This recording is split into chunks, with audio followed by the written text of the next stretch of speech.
Dol, kalau saya di Malaysia belum top-top amat Pak Anwar. Tapi ini ada mirip sama saya, ada Ahmad-Ahmadnya. Tapi mungkin kalau yang satu ini udah luar biasa. Ini seniornya. Dulu waktu bujangan katanya dia playboy. Sekarang udah play safe. Ahmad Dhani! Silakan. Boleh naik ke atas panggung Mas Dhani. Kesini dulu berteman. Sesama Ahmad kita harus saling. Nah, bagaimana? Ada mic lagi buat Pak Ahmad Dhani. Iya, kamu sayang kasih ke Ahmad Dhani dulu. Silakan Pak. Ya. Mas Dhani, di sebelah saya lah. Kalau Mas Dhani kan pasti lebih mengenal sosoknya Pak Anwar. Iya, Pak Anwar sama saya, Dato' Anwar sama saya sama-sama pernah dipenjara oleh rezim, pernah. Cuman Dato' Anwar sudah membuktikan pernah menjadi orang nomor 1, saya belum. Gitu Iya. aja. Tapi ngomong-ngomong soal penjara Pak, saya juga pernah Pak. Tapi kasusnya kenakalan remaja dulu Pak. Tapi udah enggak. Itu dulu waktu remaja. Ya, waktu remaja dulu Pak. Ada obat biasa nggak tahu, namanya juga anak muda Pak. Waduh. Tapi sekarang udah baik setelah menikah Pak. Jadi sama dong kita. Terus. Jadi di sini menurut Mas Dhani, kalau Yes. kedatangan Pak Anwar ini kan satu momen yang langka. Iya. Kalau Mas Dhani kan di sini kita akan mempersilahkan kepada semuanya untuk boleh tanya apa aja tetapi yang baik. Jangan tanya yang aneh-aneh, yang sopan maksudnya. Kalau Mas Dhani kalau mau kasih satu pertanyaan buat Pak Anwar, mau nanya apa? Kita persilakan buat Mas Dhani dulu. Karena jenggotnya udah panjang, jadi boleh. Sekarang. Sekarang. Langsung. Oh langsung, sekarang. Sekarang atau 50 tahun lagi. Oke.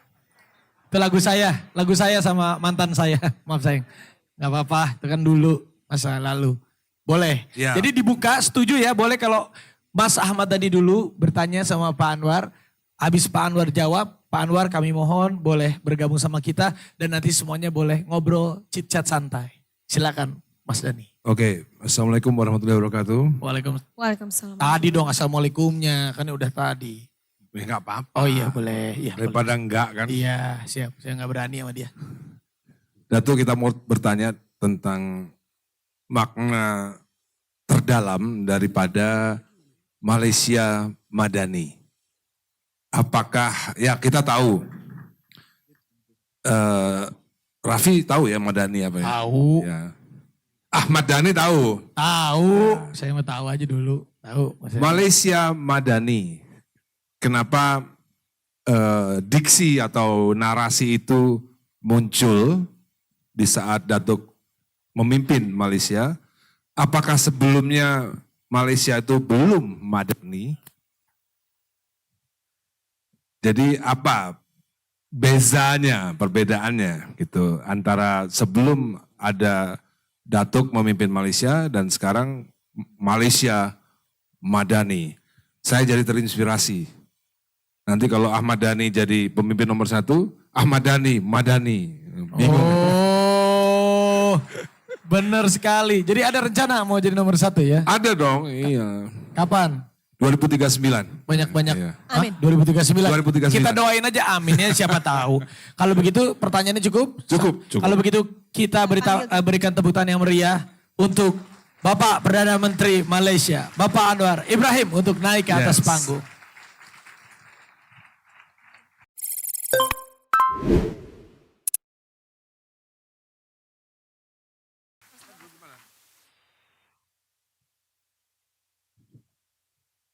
Ya, kamu gak usah ngomong biar aku aja. Benar.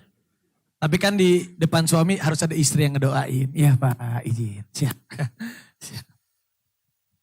Boleh duduk Pak, gak apa-apa kalau berdiri. Assalamualaikum warahmatullahi wabarakatuh. Waalaikumsalam warahmatullahi Salam sejahtera. Alhamdulillah.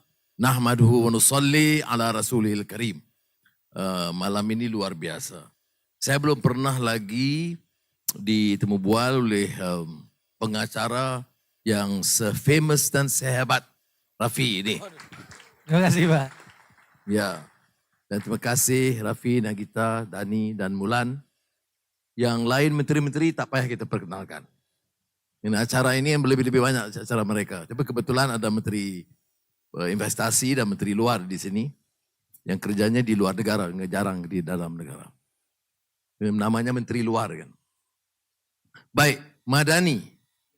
Tidak ada hubungan kait sama sekali dengan Ahmad Dhani. Hanya kebetulan. Dia, mana-mana negara dia ada proses kesinambungannya. Ya. Seperti juga Indonesia, bila Bung Karno, Hatta mengungkapkan Undang-Undang Dasar peringkat awal, proklamasi kemerdekaan, ada idea-idea bernas yang kemudian harus dipanjangkan, dikembangkan bila masyarakat kian matang dan dewasa. Begitu juga negara. Di Malaysia keadaan yang sama. Dalam yang pernah disebut deklarasi atau peristiharan kemerdekaan. Idea-idea pokok seperti masyarakat itu harus progresif, demokratik atau liberal, itu disebut. Tugas kita generasi penerus adalah memberi makna, seperti juga memaknai kemerdekaan 17 Agustus di sini dan 31 Ogos di Malaysia.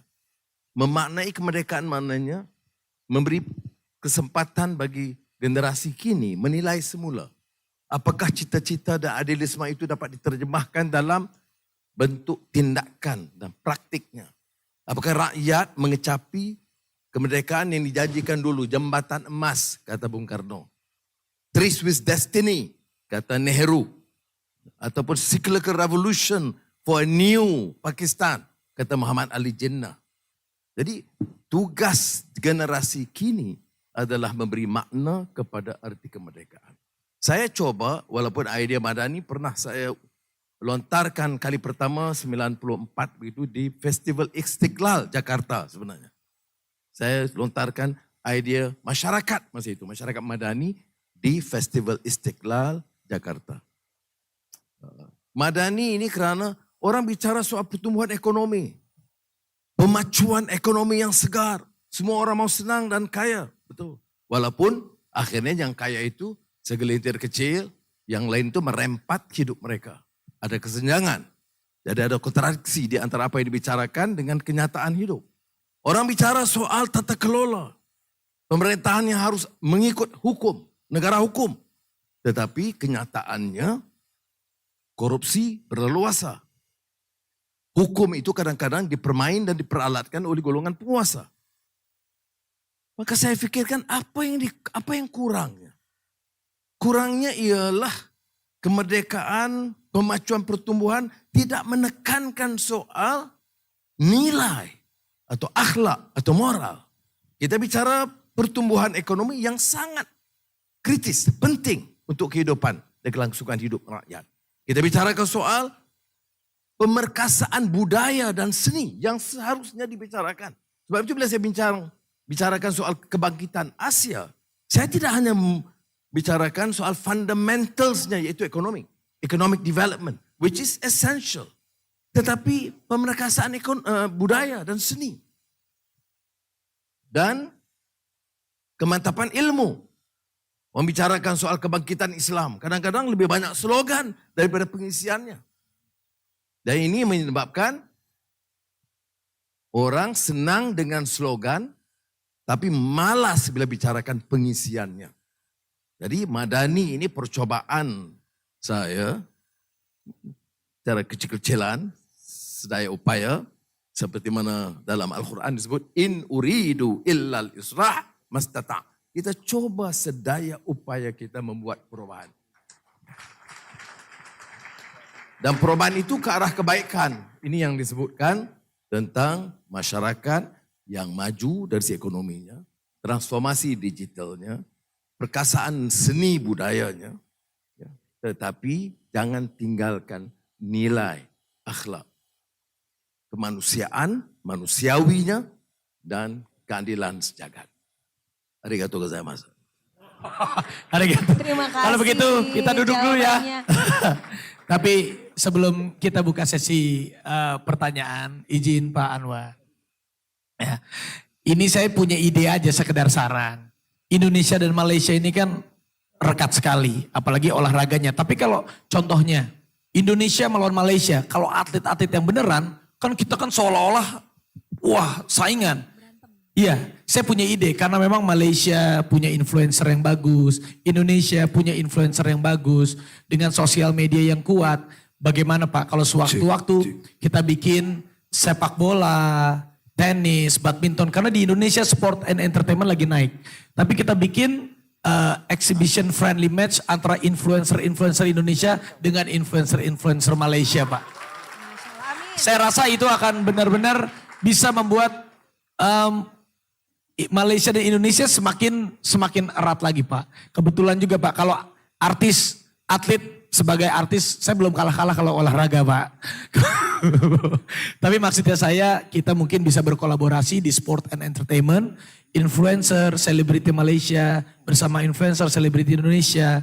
Kita sepak bola, tenis, badminton, kita tayangkan di 2 TV besar Indonesia dan Malaysia. Harusnya itu akan menjadi sesuatu yang luar biasa lagi untuk mempererat.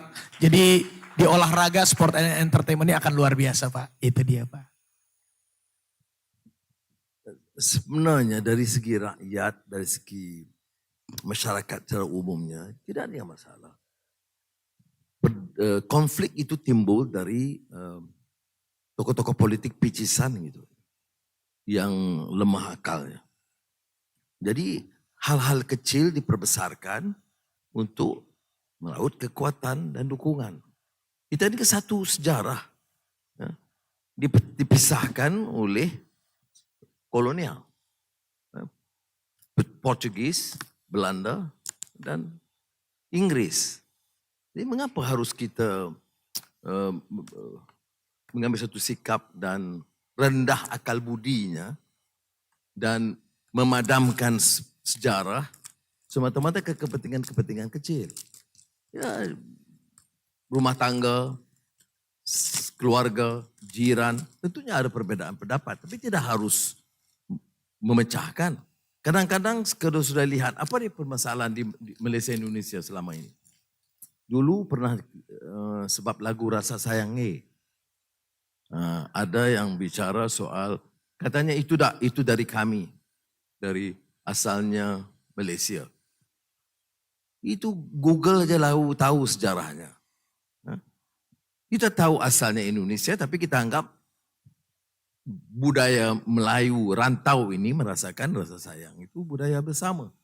Tidak harus menjadi perbedaan atau percaturan. Batik, saya pakai batik Malaysia karena kalau saya pakai batik Indonesia katanya tidak nasionalistik gitu ya. Tapi ada keindahan dan kelainan dan kesenian batik Indonesia yang kita harus hargai. Batik Indonesia ada batik Solo, ada batik Jawa, ada batik Pekalongan. Ya. Jadi kalau ada minat untuk membicarakan soal persatuan, hidup berbudaya. Sebab itu soal nilai penting tadi. Soal kemanusiaan, soal kasih sayang, ihsan dan rahmah. Itu nilai kemanusiaan yang kadang-kadang kita tinggalkan. TKI yang paling sensitif. Saya anak Malaysia. Saya bangga dengan Malaysia. Tapi saya tahu ada kelemahannya. Ada beberapa kasus di mana TKI itu diapa-apakan. Jadi kita tegas mengambil tindakan. Tetapi jangan ini mewakili semua di Malaysia. Jadi jangan dianggap ini soal orang Malaysia. Tetapi keterlanjuran yang dilakukan oleh beberapa orang dan tanggung jawab pemerintah. Itu pastikan yang bersalah itu sama ada dia anak Malaysia atau Indonesia mesti ikut jalur hukum. Itu kalau tanya saya sekarang. Saya ada sebagai Perdana Menteri, itu jawaban saya. Apa di persamaan dia? Budaya sama. Masa saya kecil, kalau karya Balai Pustaka dulu, Sultan Takdir Alaih Syahbana, Marah Rusli, Hamka, itu saya anggap sebagai warisan budaya yang sama, walaupun kebetulan penulisan dari Sumatera. Mengapa tidak boleh kita angkat semangat dan kecintaan yang sama sekarang? Banyak followers Nagita, banyak yang ikut di Malaysia. Ini Dani ini popular, saya lihat bila ada acara satu stadium penuh. Dan ini penerusan satu warisan yang lama. Kalau di kalangan generasi yang sudah lebih dewasa, kalau dulu lagu-lagu Beng Selamat, Benyamin, S. Effendi itu dianggap sebagai lagu-lagu Melayu. Walaupun dari Indonesia. Begitu juga zaman P. Ramlee, seorang seniman hebat yang lahirnya dari Malaysia tetapi dianggap sama. Saya fikir harus ada kematangan, kedewasaan. Kerana ia akan memberikan faedah besar bagi kedua-dua negara Malaysia dan Indonesia. Dan saya dukung hasrat ini. Ini saya fikir harus jadi naratif generasi baru Malaysia Indonesia. Tepuk tangan luar biasa. Terima kasih Pak Anwar. Mungkin sekarang kita akan langsung Lempar pertanyaan. izin Pak, saya berdiri Izin. dulu. Ada yang mau ingin Ada, bertanya? waduh banyak. Banyak. Mungkin ada teman-teman dari panitia yang bisa Jadi, pilih pertanyaannya. Pas pamres bagaimana ini? Takut salah saya nih. Ini kan Siapa yang akan diberikan kesempatan untuk bertanya yang Oke, pertama? mungkin disortir aja, disortir Dari tim. panitia di kanan dan kiri nanti akan nyamperin. Iya. Kira-kira siapa yang akan dapat kesempatan untuk bertanya langsung kepada Pak Anwar. Sebutkan nama, Dari mana? dari mana, umur berapa, rumah di mana, nomor telepon. Single atau married? Boleh juga kali di sini ketemu jodohnya. Ya. Satu-satu dulu ya, silakan. Terima kasih kepada saudara Rafi. Perkenalkan, nama saya Muhammad Dinan Syafiq bin Muhammad Sulaiman, mahasiswa Malaysia yang berada di Indonesia. Saya belajar di Universiti Islam Negeri Sultan Syarif Kasim Riau. Oh, Dan hari ini saya nak bertanya, sebabnya kalau di Malaysia susah saya nak jumpa Perdana Menteri. Sebab saya kat sini. Jadi ada peluang saya datang. Yang pertama, saya melihat banyak Datuk Seri mengupas tentang tokoh falsafah dunia barat dan dunia Islam. Khususnya dunia Islam. Boleh Datuk Seri kongsikan apakah tokoh falsafah yang Datuk Seri minati, yang mana Islam itu sendiri tidak boleh lepas daripada falsafah. Ada ulama-ulama yang menolak, tetapi ada juga ulama yang menyokong tentang falsafah. Itu yang pertama. Yang kedua, ada juga pihak yang menyamakan civil society dengan masyarakat madani. Apa komen Datuk Seri? Jadi terima kasih. terima kasih saudaraku. Terima kasih. Dia civil society itu masyarakat yang bukan pemerintah. Dikatakan ada pemerintah, ada civil society. Kalau kita baca Alexis de Tocqueville, Democracy in America, yang mengajar, yang berbicara tentang, ini seorang pemikir Perancis ya. Dia mengembara di Amerika dan menulis buku yang sangat kuat, hebat mengenai demokrasi in Amerika di peringkat awal. Di mana peranan dan pengaruh agama dan nilai itu kukuh dan masyarakat sipil yang disebut yang non-government itu juga kuat. Dan tertanam di situ semangat apa yang disebut habits of the heart. Untuk menjadikan demokrasi itu workable dan functional, dia mesti hasrat hati nurani yang menginginkan kebaikan dan menghormati prinsip kebebasan dan keadilan. Itu disebut habits of the heart. Itu saya singgung kerana ada kaitan dengan asas negara. Jadi kalau disebut civil society, bila bicarakan peranan civil society dalam mengukuh dan membangun kesatuan dan negara. Tapi madani ini bukan maksudnya civil society. Dia konseptual ya, yang harus dipahami oleh bukan saja masyarakat sipil, dia juga pemerintah. Dan pertanggungjawaban ataupun accountability ya, itu kalau saya accountability itu lebih saya senang guna pertanggungjawaban. Ya. Itu sebenarnya kepada pimpinan yang tegas, bukan saja bicara soal anti korupsi, tetapi berselaput dengan korupsi, atau bicara tentang keadilan tapi pemeras dan penindas, atau bicara tentang keadilan sosial, tapi mengizinkan kesenjangan di antara golongan maha kaya dan yang merempat miskin. Jadi ini nilai yang diterapkan dalam konsep madani. Tentu kalau saudara teliti, dia ada aspek kemampanan, aspek ihsan, aspek trust atau amanah yang kita rungkai dalam madani. Yang keduanya falsafah itu jawabannya harus lebih panjang, tapi saya ringkaskan ya. Dia tidak satu dua. Kita belajar ini cara yang lebih terbuka. Kalau dari dunia Indo-Pakistan, dia Muhammad Iqbal. Karena Muhammad Iqbal itu di antara pemikir dalam reconstruction of the religious thought in Islam yang menekankan perlunya masyarakat dan umat terutama di kalangan terdidik itu berfikir dan pandangan yang kritis dan jangan jadi hanya pak turut tanpa mampu membaca, menilai dan berfikir. Muhammad Iqbal merasakan dunia Islam khususnya di India ketika itu rusak kerana diajar untuk patuh tanpa soal. Diajar untuk menjadi apa yang kalau di Malaysia disebut wala'un. Ya wala, ya tanpa berfikir. Padahal Islam itu tegak dengan pemikiran kritis. Mana ada dunia Islam yang boleh bangkitkan tamadun tanpa critical mind.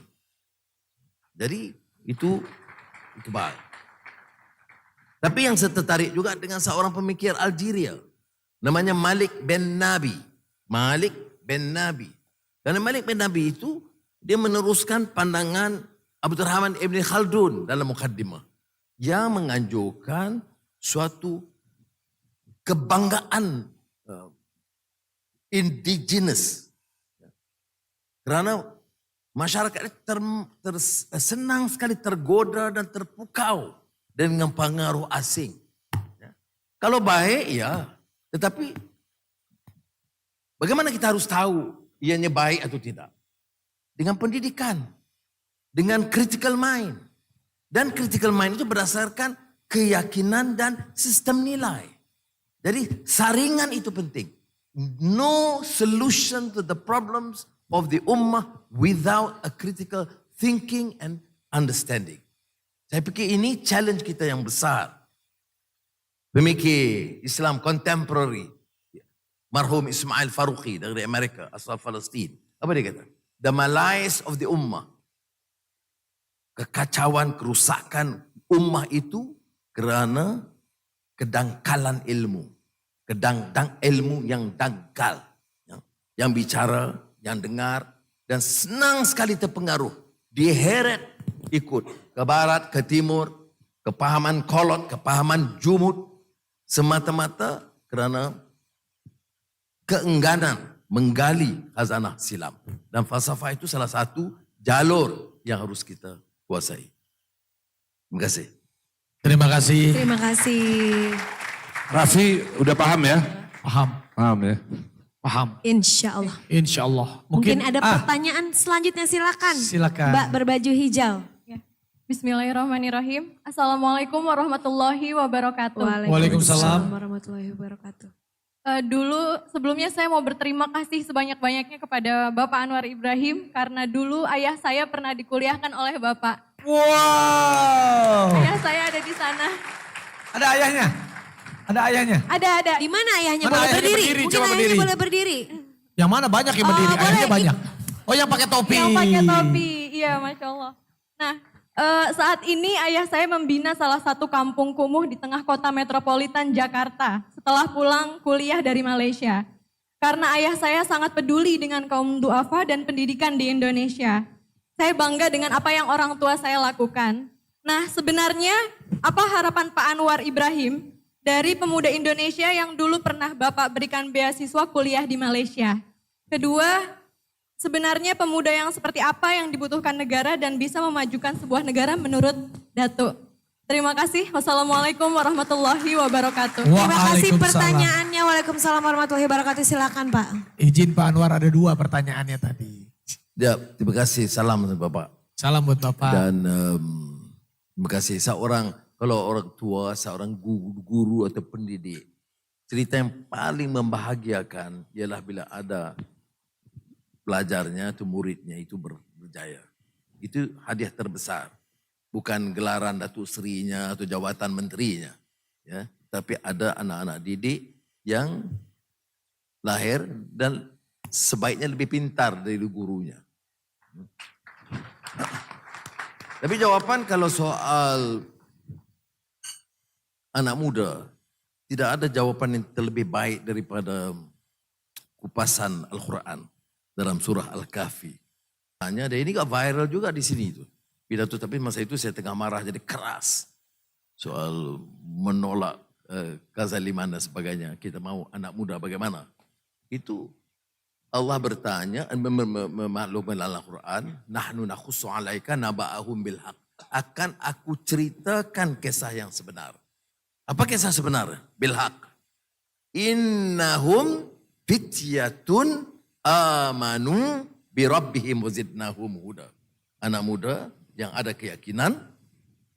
Dan kalau kita lihat dalam sejarah Al-Kahfi itu, dia senang dengan kebaikan, dia senang dengan ma'ruf, dia senang dengan ilmu, dia senang dengan budaya, dia benci dengan korupsi, dia benci dengan kezaliman, dia benci dengan kebobrokan dalam masyarakat. Itu contoh anak muda. Ya. Dan kalau dirumuskan, bagaimana? Ya tentunya keyakinan, tapi juga dengan ilmu, dengan kefahaman. Saya saya ini kan dalam dunia politik. Tetapi walaupun bidang jurusan saya itu berbeda sekarang, tapi saya tidak pernah terlepas dalam setiap acara, setiap majelis, setiap penerangan, menekankan kepada anak-anak muda, mesti memanfaatkan waktu untuk menimba ilmu. Sama ada dalam bidang pengkhususannya digital teknologi ataupun pertanian modern, apa saja bidang. Tapi jangan tinggal tradisi ilmu kerana that intellectual tradition, tradisi akliyah, tradisi yang bersumberkan kepada akal, yang menentukan sama ada kita boleh angkat tamadun ataupun kita kekal dalam keadaan yang lesu. Terima kasih.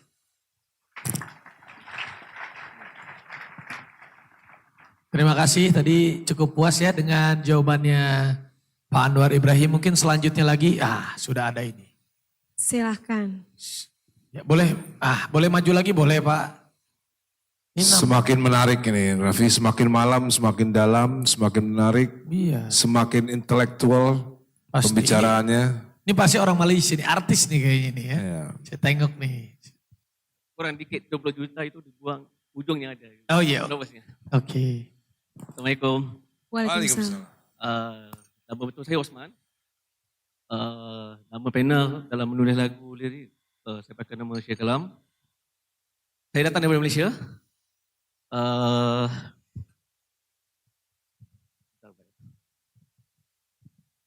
Pakai dulu kacamatanya. Oh, nggak jadi.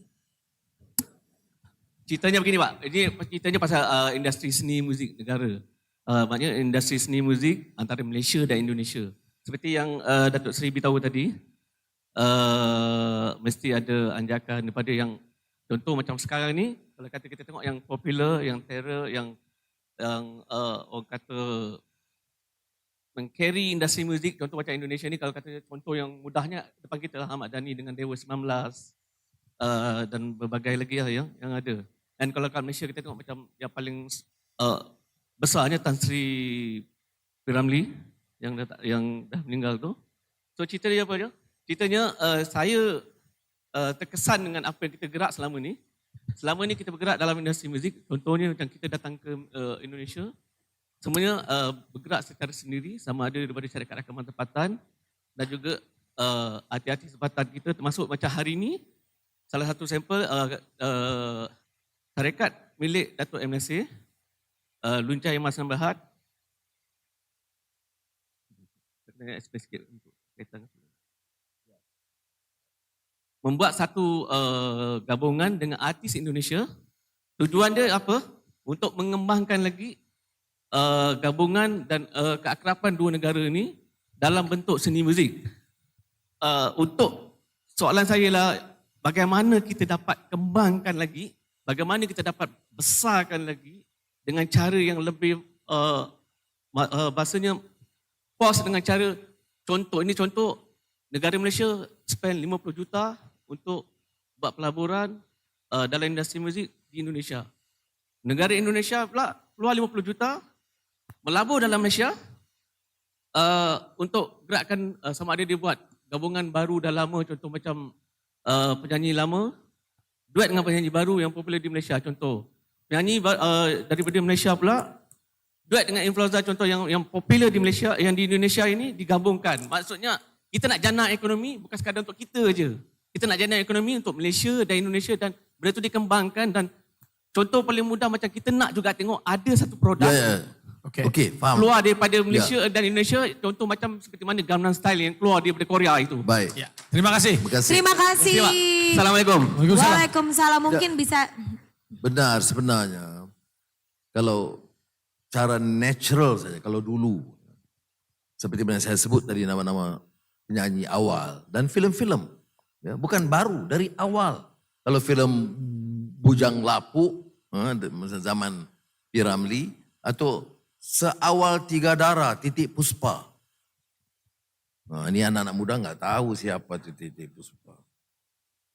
Ya, itu di antara filem awal Indonesia, saya pikir 50-an yang berjaya tapi menembusi pasaran di tanah Melayu dan tidak dirasakan sebagai filem asing, dianggap filem Melayu.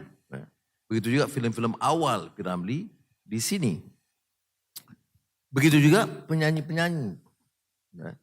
Tapi kadang-kadang oleh kerana dasar negara dan sikap politikus itu, dia menyempitkan dan menghalang pengedaran buku, lagu dan muzik.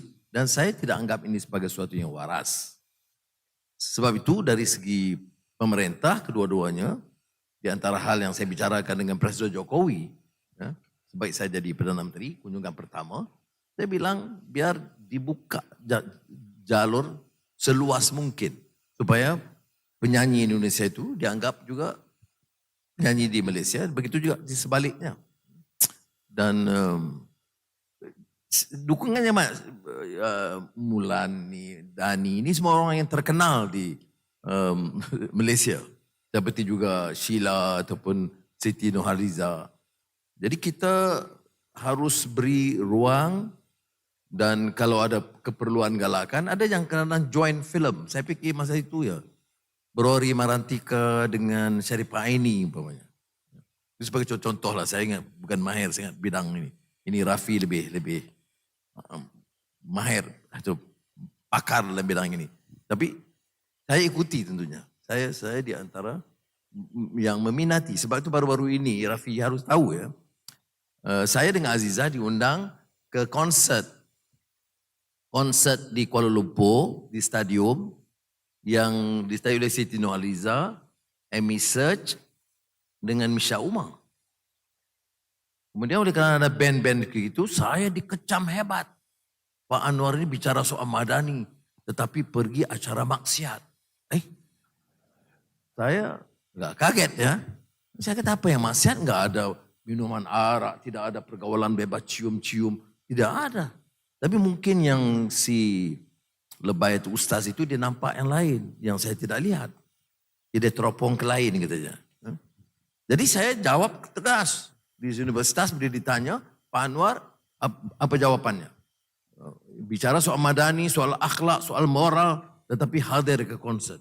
Saya kata, saya kan harus bukan saja menyantuni tapi mendukung, dan bagi saya harus sukseskan ya penyanyi-penyanyi yang ada bakat, dan termasuk juga band-band anak-anak muda yang rap yang baru-baru ini ya, bukan style saya, tapi ya kita santuni. Zaman saya muda Raffi itu Beatles, Elvis Presley, ya lagi teruk jeritnya ya. Tetapi jangan, ini masalahnya kurang toleran. Kita bicara soal Islam dan dakwah, tapi tidak menyantuni, tidak toleran sama sekali. Yang kita tidak setuju terus maksiat. Jadi untuk jawaban itu, ini juga masalah juga di kalangan rakyat kita.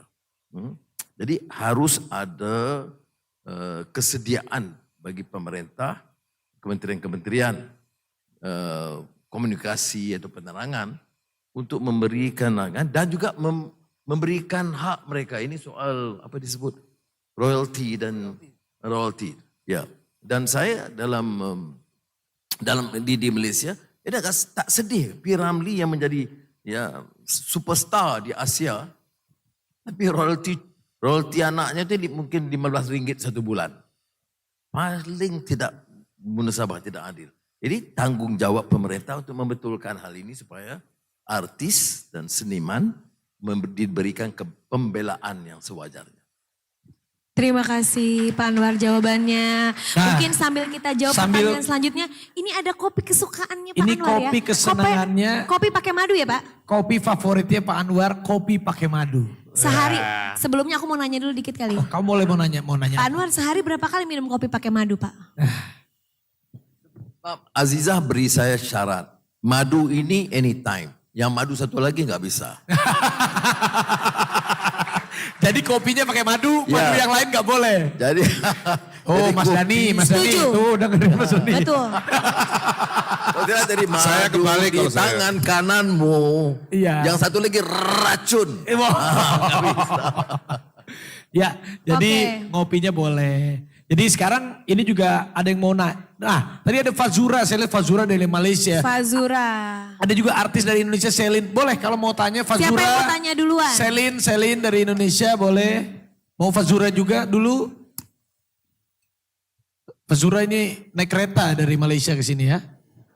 Saya cuma Pesawat. tahu bahasa itu doang. Pesawat. Oh pesawat. Iya. Pesawat. Ya silakan. Oh belum nyala. Pakai korek dulu biar nyala atau bagaimana? Assalamualaikum warahmatullahi taala wabarakatuh. Waalaikumsalam. Datuk Sri, saya sebenarnya daripada semalam nak tanya, tapi mungkin hari ini ada kesempatan. Soalan saya ni saya rasa ramai yang boleh relate dan mungkin ramai nak tanya. Sewaktu Datuk Sri dalam penjara, apakah yang membuat Datuk Sri kuat? Apakah kekuatan Datuk Sri, dan juga mungkin boleh beri nasihat pada anak-anak muda kita bagaimana mereka terus kekal semangat dalam menghadapi apa saja ujian dalam hidup. Terima kasih. Assalamualaikum. Fazura nggak tanya sama saya. Bagaimana saya di penjara dulu. Ahmad Dhani, Pak D. Jangan karena kamu udah tahu terus nggak tanya, kan yang lain belum tahu. Ya. Kamu mau tanya Mulan? Nanti kita compare jawabannya Pak Anwar dengan Pak Dhani habis ini ya. Coba kita lihat lebih berbobot yang mana. Silakan Pak Anwar dulu. Terima kasih Azura. Kalau berbobot pasti Pak Anwar lebih Pasti. berbobot. Karena saya cuma 11 bulan. Ya. Saya hampir 11 tahun. masuk keluar penjara hampir 11 tahun. Kerja gila. Saya 6 bulan Pak, saya 6 bulan Pak. 1 bulan, 11 bulan, 11 tahun. Aduh. Silakan Pak. Siksa ya. Ini sebab itu saya bilang kita ini macam zaman Edan. Ronggo Warsito. Ya. Baik. Ada orang tanya, saya ada satu majlis, semua ada satu majlis ulama-ulama hadir. Jadi ada yang tanya, Pak Anwar, apa yang dibikin dalam penjara? Kalau saya mau jawab politik, jawaban politik itu lain. Tapi saya mau jawab ikhlas. Jadi saya jawab tentunya hafal Quran, baca hadis, dan sesore ingat Azizah nyanyi lagu Azizah. Ada lagu P. Ramlee terkenal. Cantik rupamu dipandang mata bagai biduan dari syurga. Amin. Masya Allah suaranya. Jadi tapi apa yang menyebabkan saya boleh survive? Saya selepas dibebaskan yang dulu 2004, saya diundang oleh Mandela bertemu beliau, seluruh family pergi di Johannesburg. Dan kita bicara. Masa itu saya baru 6 tahun. di penjara. Dia sudah 26. Jadi dia itu long walk to freedom. Masa itu saya bicara, saya short walk to freedom. Saya pikir tak masuk lagi penjara, lepas itu masuk lagi. Baik, apa yang menyebabkan kita bertahan? Itu karena keyakinan saya. Baik, bukan maksudnya minta maaf ya, bukan ampun, bukan maksudnya dan istighfar. Bukan maksud saya nak tunjuk saya hebat, tidak. Saya nak ceritakan pengalaman pribadi. Ya? Saya juga fikirkan Azizah di luar, anak-anak. Jadi saya mau sehat dan kuat. Jadi bila berdepan mereka, jangan tunjuk kesedihan. Jadi setiap kali menemui mereka, saya baca doa. Kemudian tanya hafalan Quran mereka. Kemudian nyanyi. Ya. Jadi anak-anak biar happy. Begitu, ya. Jadi kalau tanya saya, karena keyakinan. Dan saya mau bawa perubahan. Saya lawan korupsi. Dan saya mau tegakkan keadilan. Dan ini bukan suka hal yang mudah. Bodoh saya kalau saya fikir lawan korupsi itu senang-senang. Enggak. Dan corruption is systemic. It involves the entire fabric of the government and society. It takes a lot of courage, effort to try and change the system. And you have the entire system, particularly those corrupt, those yang tidak senang dengan perubahan, akan buat apa saja untuk menghalang. Dan mereka kontrol semua. Pemerintahan, badan kehakiman, polisi, media umpamanya. Jadi kalau kita faham gitu, kita tahu kan sukar. Jadi oleh itu sabar, guna kebijaksanaan, bina kekuatan, iman, kuatkan akal, jaga disiplin, baca sebanyak mungkin. Jadi ke teman-teman saya dari Indonesia, termasuk Gunawan Muhammad ya, dari Tempo. Itu dikirimnya Tempo, teman-teman yang lain, mana ada di sini, itu kirim buku-buku dari seluruh dunia. Saya teman-teman dari seluruh dunia. Dari Amerika, dari India, dari England, kirim buku. Jadi saya baca sebanyak mungkin karena saya kata saya mau persiapkan diri saya untuk di dalam penjara apa yang saya boleh lakukan. Hafal Quran, baca hadis dan kitab dan menguasai ilmu dalam pelbagai bidang supaya saya boleh keluar dan terus bertempur dari segi ideas. Karena orang yang hebat itu bukan orang yang di atas terus. Orang yang hebat itu orang yang di atas, turun ke bawah dan dia bisa naik lagi ke atas. Itu dia. Mungkin ada lagi yang mau tanya? Ada di sebelah sana. Masih ada? Silakan, masih banyak banget yang mau bertanya. Masih banyak nih sampai Silakan. subuh kayaknya nih ya. Oh jangan. Kalau subuh Pak Dhani mau mimpin sholat ya. Selamat malam Pak Anwar. Perkenalkan nama saya Anjani Gusman. Saya mahasiswa dari Northwestern University di Chicago, Illinois. Dan Pinter nih ya, pinter ya. ya jadi ya pertama aku mau terima kasih untuk kesempatan ini. Bapak adalah figure yang sangat inspiratif, banyak jatuh bangun dan very inspiring untuk anak-anak muda. Yang pastinya sering dijatuhin, maksudnya nggak dapat kerjaan terus gitu-gitu. Tapi Bapak saya lihat udah jatuh bangun dan tetap semangat. Tapi pertanyaan saya buat Bapak malam ini, jadi sebagai mahasiswa di luar negeri, sepertinya banyak teman-teman saya dari negara ASEAN juga yang sepertinya ingin menetap di luar. Dan juga sepertinya teman-teman saya di Jakarta banyak yang mungkin takut masuk politik, takut untuk terjun ke dunia itu.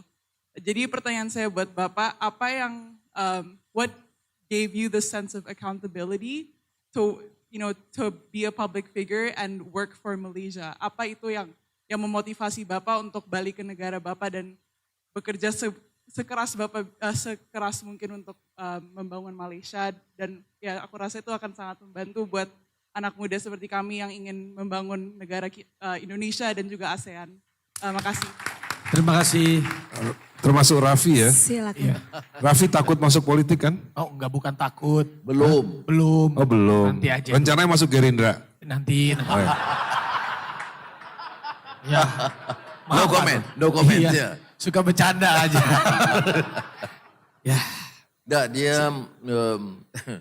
saya tidak mau orang anggap saya semuanya pengalaman derita atau kurang bernasib baik. Tidak, saya banyak. Nasib saya baik banyak. Umpama ibu bapak saya itu di antara yang pendorong kuat untuk jadi baik, berilmu. Saya punya guru-guru dari sekolah rendah, menengah, itu yang sangat committed, luar biasa. Saya ada Azizah dan anak-anak yang dukung saya sepenuhnya dalam keadaan suka duka. Luar biasa. Dan rakan-rakan yang setia. Ya. Walaupun, jadi ini plus point. Rakan-rakan ini seluruh dunia. Soalan tadi, mengapa saya rasa begitu yakin dan terus mau berjuang. Semasa kali akhir saya kemungkinan ditahan 2015. 2014 Desember itu saya di Amerika. Saya pernah mengajar di Georgetown University ya. Jadi pulang ada siri kuliah di beberapa universiti, di Harvard, di Georgetown, di Stanford. Kemudian mau pulang, seorang pemimpin Amerika, teman saya dulu rapat. Dia telepon, dia kata, Anwar, why do you want to go back? I said, I have to go back. Malaysia is my country. He said, but you know you're going to be in prison. I said, well, maybe not. But you know the system. They will imprison you. From our sources is for sure. Saya jawab serius, dia serius. Ya. Kerana masa itu dia offer. Saya boleh jadi profesor, saya boleh jadi consultant. Yang lumayan lah. Ya. Saya jawab, saya kata, apa jawaban saya untuk anak-anak muda? Saya nggak bisa jawab. Oh, Anwar oleh kerana dia dikenali di barat, di dunia, maka dia diberikan offer yang baik, jadi ditinggal perjuangan. Anak-anak yang muda diminta teruskan perjuangan. Saya bilang, saya sukar menjawab. Sebab itu saya pulang. 3 hari sebelum kasus mahkamah terakhir 2015, saya ke Jakarta. Dan selalu masa itu saya mampir ke rumah Habibie. Habibie mohon dengan sepenuhnya sampai nangis. Dia jangan pulang, adik. Ini saya sediakan ini. Tengok ni rumah saya ni sebelah sini. Kamu Azizah anak-anak jaga tinggal di sini sehingga keadaan tenang dan selesai. Jadi nangis dia.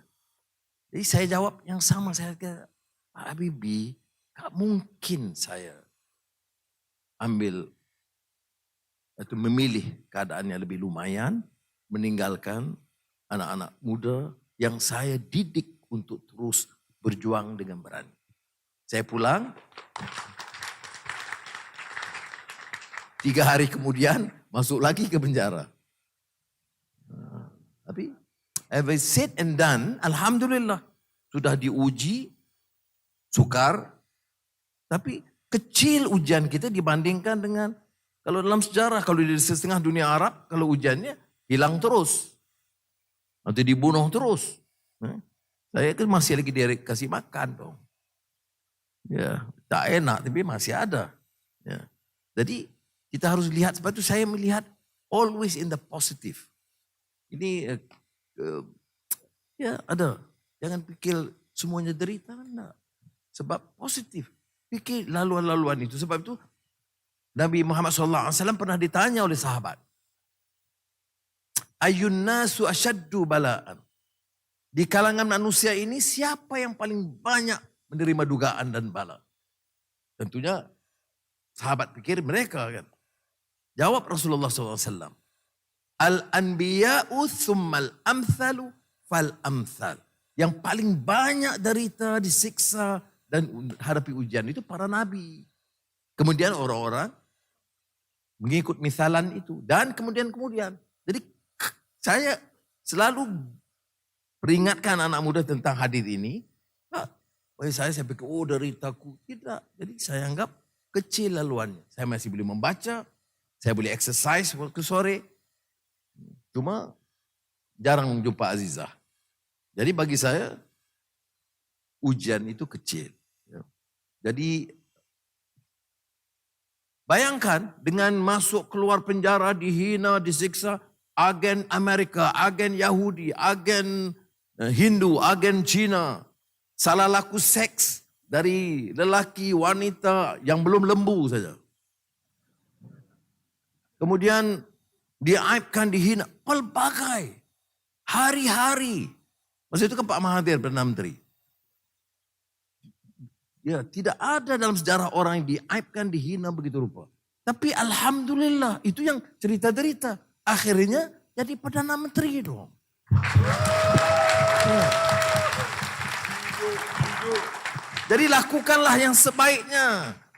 Dan Tuhan uji, do your best. I encourage you, ministers are here. Ya, saya kata, work hard and do your best. Allah have tested you. Do your best for your people. Your people means bukan saja yang konglomerat di atas, bukan golongan elit di kota. Seluruh rakyat harus diberikan ruang dan bangunkan. Jadi kesimpulannya begini Raffi. Ahmad Dhani jadi ada harapan. Oh, gue bisa nih. Bukan. Kesimpulannya begini. Jadi nanti media-media nanti quote, ya kan? Anak muda Indonesia untuk memperbaiki negara, jangan takut masuk penjara. Bukan. Jangan begitu. Jangan. Loh, iya begitu maksudnya. Iya, Bu. Jangan takut masuk penjara, jangan takut masuk politik. Enggak. Iya. Masuk penjara juga takut semua Mas. Enggak ada yang enggak takut bagaimana. Enggak, kalau untuk mempertahankan prinsip, gitu kan. Kan Dato tadi udah cerita, selama kamu punya prinsip tentang sebuah kebenaran, penjara itu ya di Indonesia masih lebih enak daripada penjara di zaman nabi-nabi dulu. Bener kan Dato ya? Tapi mungkin intinya Pak Anwar itu, selama kita memang melakukan hal apapun itu yang masih dalam kebenaran, cepat atau lambat Allah yang pasti akan menolong kita dan membuat kita berada di atas lagi. Itu maksudnya. Amin. Iya benar. Benar gak? Iya Pak Anwar. Untung namanya ada Ahmad, jadi agak mengerti soal begituan. Ya. Iya. Dadah, Ada maksudnya mau apa? Mau pulang? Mau nanya? Oke. Ada pertanyaan. Ada pertanyaan. Dari Teteh Mulan. Dari? Katanya. Teteh Mulan. Teh Mulan. Teh Mulan mau nanya istrinya Mas Dhani. Oh, kira mau nanya Mas Dhani, kapan sih berubahnya gitu? Bukan. Maksudnya berubah dari nyanyi jadi di rumah aja gitu. Maaf. Bismillahirrahmanirrahim. Ya. Kebetulan sebetulnya tidak mau bertanya karena kemarin sudah sempat bertemu. Ya. Tidak apa-apa, terima kasih. Bismillahirrahmanirrahim. Assalamualaikum warahmatullahi wabarakatuh. Saya yang bertanya sama Nyonya Mulan. Nah, mau nanya apa? Setelah mendengarkan cerita Datuk tadi, masihkah kamu takut Ahmad Dhani masuk penjara? Jangan gitu. Jangan begitu. Nanti dijawab di kamar, Mas. Wah. Setuju? Iya. Maksudnya penjara cinta Ahmad Dhani. Silakan Teh, silakan. Sekali lagi saya mengapresiasi perjalanan sepak terjang dalam dunia politik Datuk Sri Anwar Ibrahim, luar biasa. Memang betul selama itu perjuangannya untuk kebenaran, tidak perlu takut, Datuk. Bener. Serius nih. Saya agak takut tapi kalau Mas Dhani. Kenapa takut? Cuman 11 bulan, 11 tahun beliaunya. Oke, kembali ke pertanyaan. Kemarin saya sempat bertanya sejauh apa sokongan atau kepedulian Datuk Sri terhadap para musisi seniman di Malaysia. Nah, saya sekarang mungkin ingin bertanya sejauh apa juga penerimaan dukungan terhadap seniman-seniman Indonesia yang bisa melakukan konser atau apapun itu di Malaysia. Itu mungkin karena tentu Mas Dhani udah beberapa kali di Malaysia dan insya Allah nanti akhir bulan ini juga akan konser lagi di Malaysia. Mudah-mudahan Datuk Sri bisa hadir. Itu mungkin yang saya tanyakan. Terima kasih atas waktunya Datuk Sri dan Datin Sri. Assalamualaikum warahmatullahi wabarakatuh. Waalaikumsalam. Terima kasih Teteh Mulan. Baik ya, istrinya udah baik sudah mempromosikan Dewa. Oh malah pergi lagi ah. Yaudah silakan Pak, silakan Pak Anwar untuk bisa menjawab pertanyaan. Dari segi pemerintah, kerajaan gitu, kita tidak ada halangan sama sekali. Ada kontroversi sedikit bila ada kumpulan-kumpulan dari barat yang kadang-kadang agak keterlaluan gitu. Jadi ada protes dari segi ya penampilan mereka yang agak keterlaluan. Tapi kalau dengan dari Indonesia saya nggak pernah dengar ada apa-apa permasalahan. Jadi kalau tanggal 29 Dani, saya ini cek dengan Aziza. Ini bos saya. Sama ada, kalau ke lapangan kita hadir. InsyaAllah. Ya. Dan saya juga sangat setuju sekali Pak Anwar. Karena kalau kita lihat, mungkin di Asia, Korea Pak. Korea itu sudah mendunia dengan K-pop-nya dan lain-lain. Saya yakin sekali. Kalau Indonesia dan Malaysia, entertainment-nya disatukan, Melayu juga bisa mendunia Pak. Itu saya yakin sekali. Kalau kita benar-benar bisa bersatu. Mau Berarti dari ditunggu lagi kolaborasinya, Iya, kita musik, kesenian antara Malaysia dan Indonesia. semuanya kita Insya Allah abis ini bergabung. Oke, siapa yang mau Pertanyaan selanjutnya? Ini Tes. Terima kasih moderator. Bismillahirrahmanirrahim. Assalamualaikum warahmatullahi Waalaikumsalam. wabarakatuh. Yang amat berhormat Datuk Seri Anwar Ibrahim dan Datuk Seri Wan Azizah. Saya Ismail Sorriweke, dosen di Institut Agama Islam Negeri Papua di Kota Sorong. Papua, jauh sekali Papua nih. Wah, luar biasa. Alumni dari Universiti Kebangsaan Malaysia. Ya. Semasa belajar di UKM dulu, ada jalinan antara Belia Indonesia Malaysia. Ada kerjasama antara Himpunan Mahasiswa Islam dan ABIM dan sebagainya.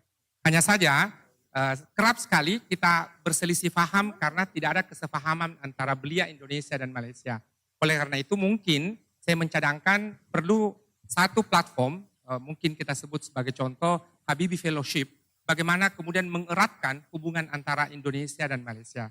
Yang terakhir, kalau Datuk Seri sudah menerima Doktor Honoris Causa dari Filipina, kami juga menawarkan satu Doktor Honoris Causa dari Indonesia Timur, sehingga boleh mengeratkan lagi hubungan antara Indonesia dan Malaysia. Terima kasih Datuk Seri, selamat datang di Indonesia kembali, dan mudah-mudahan insya Allah ada perjumpaan berikutnya. Terima kasih. Terima kasih, pertanyaannya silakan Datuk. Papua. Terima kasih ya. Memang kalau dulu semasa saya mahasiswa, kita kebetulan ketika itu HMI dipimpin oleh Cak Nur Khalis Majid. Saya pimpin mahasiswa.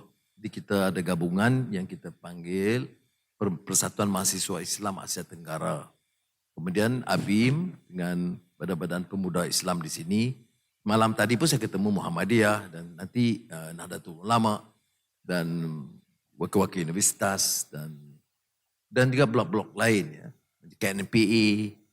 Jadi saya setuju malam tadi dengan beberapa persatuan dan ormas masyarakat, kita setuju supaya tingkatkan ya, people to people, civil society selain daripada pemerintah untuk jalin hubungan yang lebih akrab di antara Malaysia dan Indonesia, insyaAllah. Amin, terima kasih. Terima kasih. Wah, masih ada waktu lagi? Antusiasnya luar biasa. Masih ada? Sudah. Oke, Sudah. kalau gitu mohon maaf karena oh satu lagi boleh.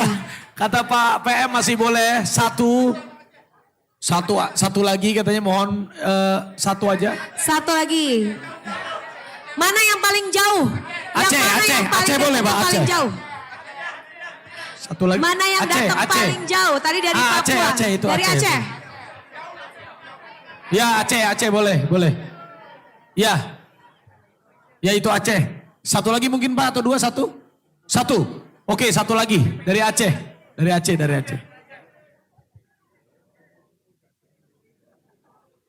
Ya. Dua, oke. Boleh, silakan. Sebentar. Dari Medan, ini benar-benar dari seluruh Indonesia.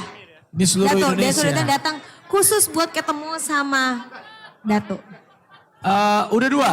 Oh sudah dua. Silakan, boleh langsung diperkenalkan dan pertanyaannya silakan. Baik. Assalamualaikum warahmatullahi wabarakatuh. Nama saya Hadi Saputra, saya Ketua Gerakan Muda Aceh, yaitu yayasan yang bergerak di bidang pemuda dan sosial. Kita ketahui bahwa Aceh dan Malaysia itu sudah terjalin kerjasama ratusan tahun yang lalu.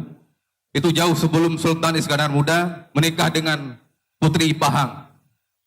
Dan kita ketahui bahwa banyak seniman yang di Malaysia itu berdarah Aceh seperti P. Ramlee dan sebagainya.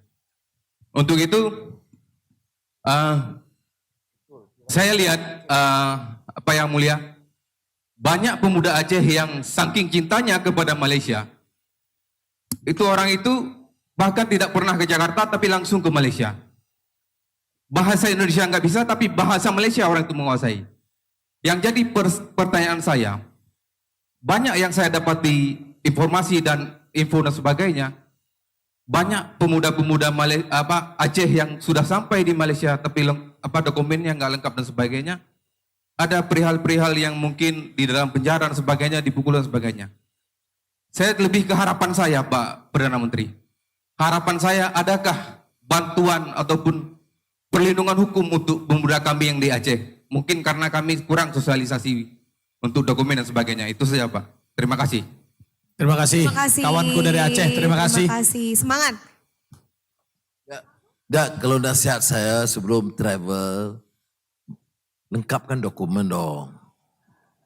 Tapi gini, kalau ada pelanggaran, kita nanti tangani cara manusiawi lah. Insya Allah saya akan beritahu, oke? Tapi kalau nasihat saya sampaikan salam teman-teman kita Aceh, ya, siapkan dokumen. Kalau tidak nanti sukar, mana-mana negara gitu kan, kalau tidak ada kartu dan dokumen yang sah itu kan mempersulit. Mungkin itu kelemahan kita yang mulia, Datuk Seri. Mungkin kurang sosialisasi di tingkat daerah. Makanya banyak pemuda Aceh yang langsung berangkat tanpa mengetahui apa-apa saja dokumen-dokumen yang harus disiapkan.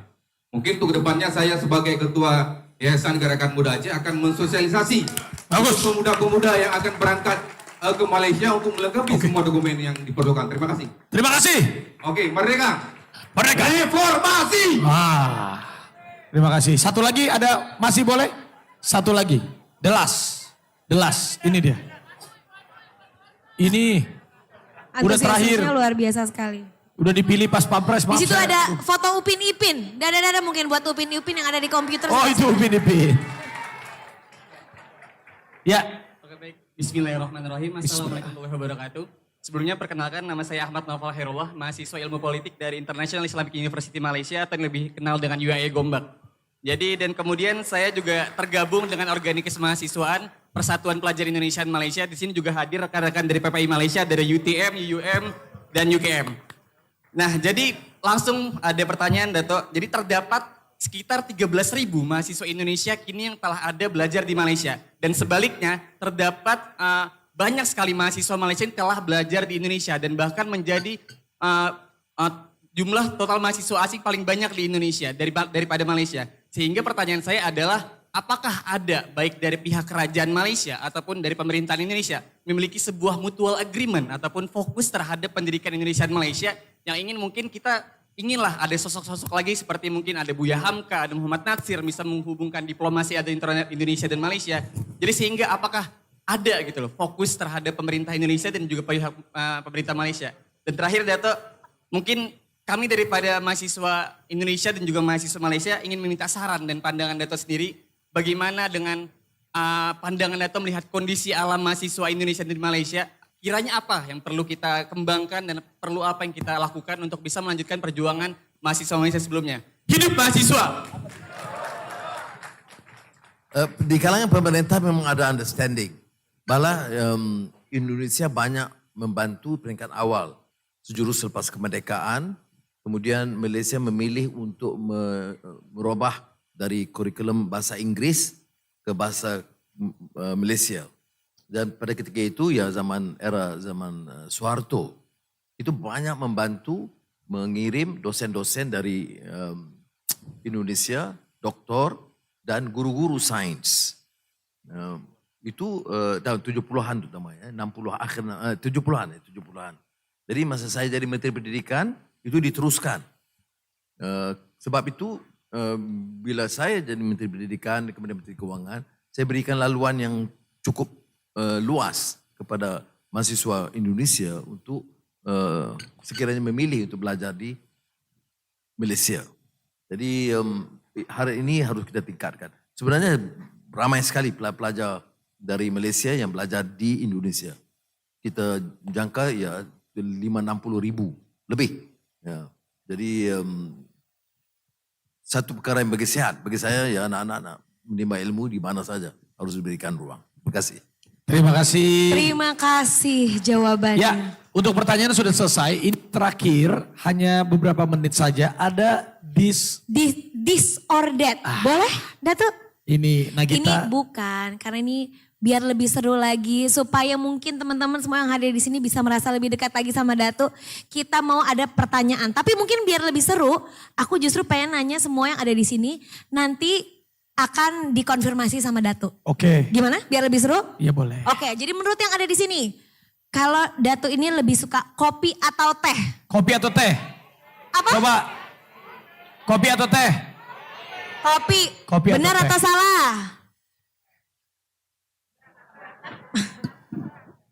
Pagi kopi, sore teh. Oh 50-50. Kalau pemimpin itu harus 50-50. Oke, pertanyaan selanjutnya. Kira-kira Pak Anwar lebih suka lagu rock atau lagu balad?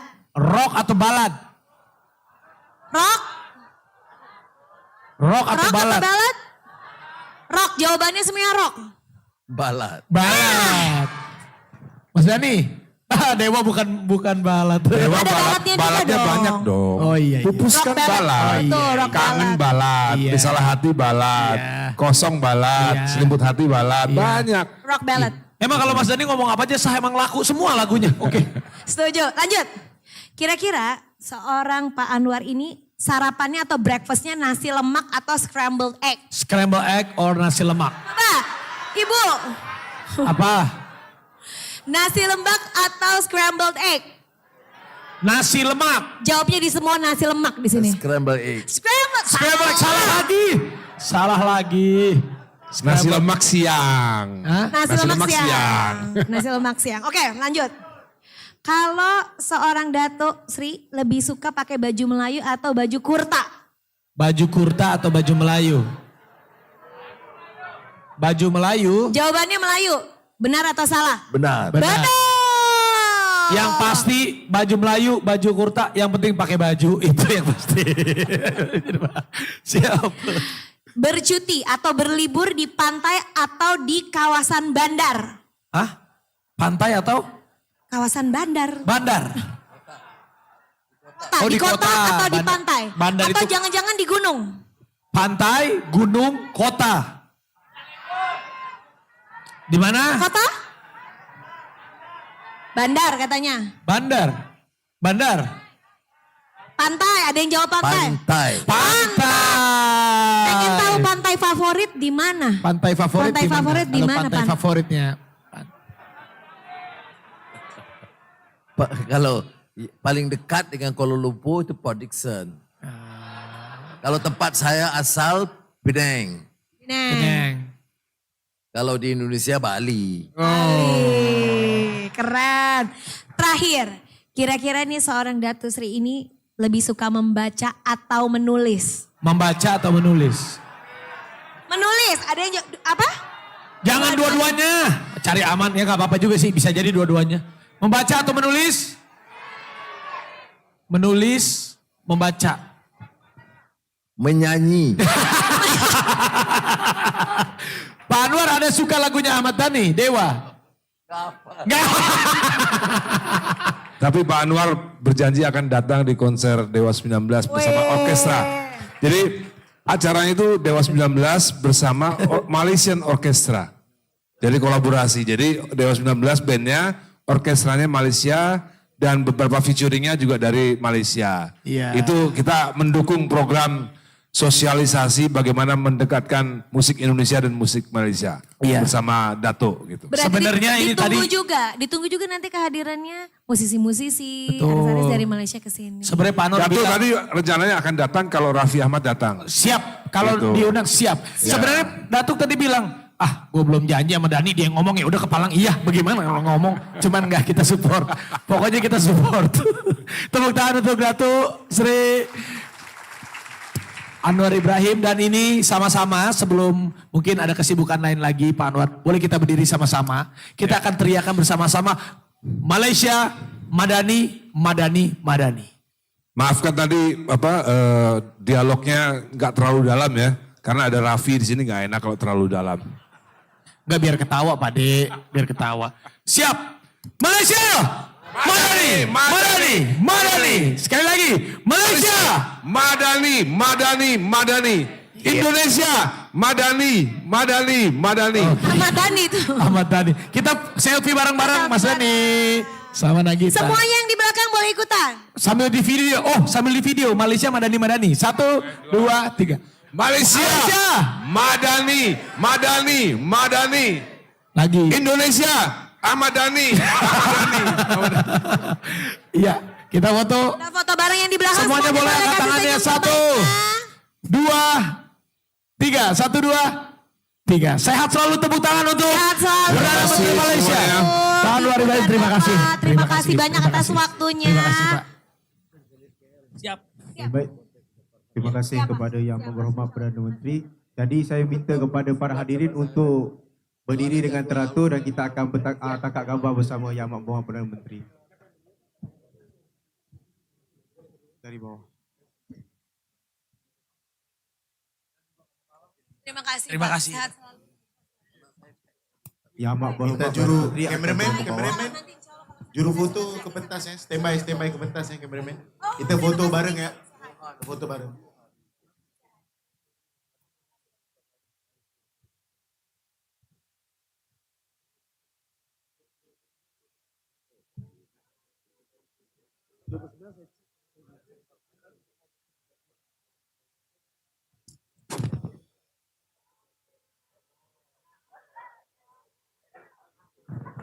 Ya, kami ucapkan terima kasih kepada seluruh tamu yang sudah hadir di sini. Yang dari luar Jakarta, dari Malaysia, kami ucapkan terima kasih. Mohon juga ketertibannya. Mohon juga ketertibannya. Dan juga kita akan foto bersama.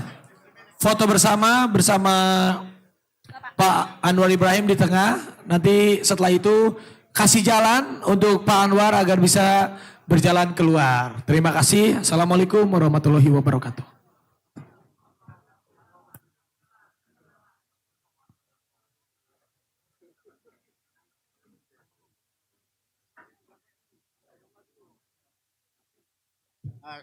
Kalau boleh kita foto dulu.